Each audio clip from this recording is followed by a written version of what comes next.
এই সুদ খাওয়া ভালো কাজ না খারাপ কাজ? হলো না? আর একটু জোরে বলেন। যারা বলতেছে না এটার সাথে মনে জড়িত মনে হয়। হ্যাঁ, সুদ খাওয়া ভালো কাজ না খারাপ কাজ? ঘুষ খাওয়া ভালো কাজ না খারাপ কাজ? দুর্নীতি করা ভালো কাজ না খারাপ কাজ? টেন্ডারবাজি করা, আর কি ধরে বলেন, টেন্ডারবাজি করা ভালো কাজ না খারাপ কাজ? চাঁদাবাজি করা ভালো কাজ না খারাপ কাজ? দেশের সম্পদ লুটপাট করে বিদেশে বাড়ি গাড়ি করা ভালো কাজ না খারাপ কাজ? রাস্তার বাজেট খাওয়া ভালো কাজ না খারাপ কাজ? নমিনেশন না পাওয়ার পরে রাস্তার বাসের মধ্যে আগুন জ্বালানো ভালো কাজ না খারাপ কাজ? তাহলে এই সব খারাপ কাজগুলো যখন মোমেনরা ক্ষমতার মসনদ যাবে এগুলো বন্ধ করবেন তারা। কে বলছেন? কে বলছেন? এই দেশে এরকম দুর্নীতি, টেন্ডারবাজি, চাঁদাবাজি, ধর্ষণ, খুন খারাপি, গুম, মামলা, মিথ্যা মামলা, হামলা আর টেন্ডারবাজি, চাঁদাবাজির রাস্তায় বাংলার জমিনে আর সুযোগ দেওয়া হবে না ইনশাআল্লাহ। সম্মানিত ভাইরা আমার, এখন চিন্তা করেন এই যে এই খারাপ কাজগুলো যখন মুসলিমরা মোমেনরা যখন ক্ষমতার মসনদে বলবে এগুলো আইন করে করে তারা বন্ধ করবে। কিন্তু এখন যদি আমরা এগুলো আইন করে করে বন্ধ করার কথা বলি, এক শ্রেণী আজকে আছে বুদ্ধিজীবী নামের বুদ্ধি প্রতিবন্ধী। তারা আজকে বলে যে আমরা এমনি তো বলিনি, ইসলাম হলো একটা বর্বরতার ধর্ম। ইসলাম নারীদেরকে আজকে কোণঠাসা করে রাখে, ঘরের মধ্যে আবদ্ধ করে রাখে। ইসলাম নারীদের অধিকার থেকে তাদেরকে বঞ্চিত করে। নাউযুবিল্লাহ বলে, আর কি জোরে বলেন নাউযুবিল্লাহ বলে। আজকে এইসব বুদ্ধি প্রতিবন্ধী যাদের বিবেকের মধ্যে তালা লেগে গেছে, যাদের বিবেকের মধ্যে বুদ্ধির মধ্যে আজকে কুকুর যারা পেশাব করে দিয়েছে, এদের বক্তব্য হলো এই ধরনের। কিন্তু বলেন তো দেখি তারা এইরকম বলে কেন? বলার পিছনে কারণ আছে। কারণ আছে কি জানেন? অনেকগুলো কারণ আছে।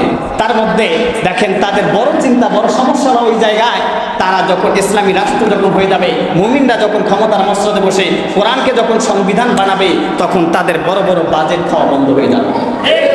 হলো না? হলো না? একটু জোরে বলেন। তাদের টেন্ডারবাজি করা বন্ধ হবে, তাদের চাঁদাবাজি আর ধর্ষণ করা বন্ধ হবে, ঠিক না? আর তাদের আর বড় সমস্যা হলো তাদের বড় বড় বোতল খাওয়া তাদের বন্ধ হয়ে যাবে তাদের।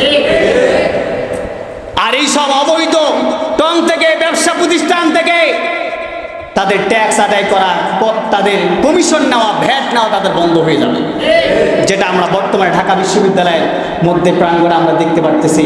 আজকে যেখানে ইয়াবা চলে, যেখানে গাঁজার ব্যবসা চলে, ফেন্সিডিল চলে, মদ চলে, এগুলো বন্ধ করবে মুমিনদের দায়িত্ব। কিন্তু আজকে বন্ধ করতে গিয়ে আজকে কিছু নামধারী মুসলিম ঘরে কুলাঙ্গার সন্তান আজকে এটাকে বাধা দিচ্ছে, তারা মিছিল মিটিং করতেছে এর বিরুদ্ধে।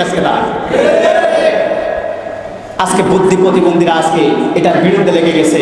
কিন্তু আসলে মূল সমস্যা হলো আরো এক জায়গায়, সেটা হলো আজকে তারা নারীদের অধিকারের নাম দিয়ে ইসলাম ক্ষমতায় গেলে নারীদেরকে কোণঠাসা করে রাখবে। আসলে বলেন তো দেখি, নারীদেরকে সম্মান, ইজ্জত, তাদের অধিকার ফিরিয়ে দিয়েছে কে? আল্লাহ রাসূল সাল্লাল্লাহু আলাইহি ওয়াসাল্লাম এই ইসলামের মাধ্যমে, কোরআনের মাধ্যমে তাদের অধিকারগুলো ফিরিয়ে দিয়েছে। কিন্তু আজকে এই বুদ্ধিজীবীরা, বুদ্ধি প্রতিবন্ধীরা বলে নারীদেরকে কোণঠাসা করে রাখবে। আসলে সমস্যা ওই জায়গায় নয়, তাদের বৈধ স্ত্রী থাকতে পতিতালয়ে যাওয়া তাদের বন্ধ হয়ে যাবে, এই জন্য তাদের মাথা ব্যথা। সম্মানিত ভাইরা আমার, আর তাদের পতিতালয় থেকে আজকে ট্যাক্স আর ভ্যাট খাওয়া বন্ধ হবে, এই জন্য তাদের মাথা ব্যথা।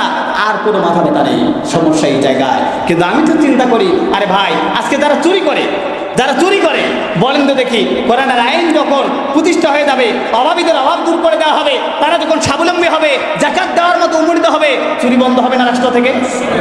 হবে কিনা? হবে কিনা? চুরি যদি বন্ধ হয়ে যায়, ডাকাতি যদি বন্ধ হয়ে যায়, তাহলে আজকে এই যারা স্বভাবে যারা চুরি করে এদের কোনো সমস্যা নাই, যারা অভাবে চুরি করে তাদের কোনো সমস্যা নাই। কিন্তু সমস্যা তাদের যারা স্বভাবে যারা চুরি করে, যাদের অভ্যাসটাই হলো চুরি করা, ক্ষমতার মসনদে করে দেশের ব্যাংকের টাকা সুইস ব্যাংকে জমা করা, দেশের সম্পদ লুটপাট করে বিদেশে বাড়ি করি করা, সে একমাত্র সমস্যা তাদের, ওই আর কারো সমস্যা নেই। সম্মানিত ভাইরা আমার, এই জন্য এক শ্রেণীর মানুষ আজকে এটাতে উঠে পড়ে লেগেছে এটা বন্ধ করার জন্য। আলেম ওলামা যাতে করে ক্ষমতার মসনদে বসতে না পারে, তারা আজকে যে কোনো ধরনের কর্মসূচি বাস্তবায়ন করতেছে, কর্মসূচি দিচ্ছে। আসলে এই সব কর্মসূচি শয়তানের পক্ষ থেকে আসে, তার কারণ শয়তান তাদের উপর চেপে বসেছে।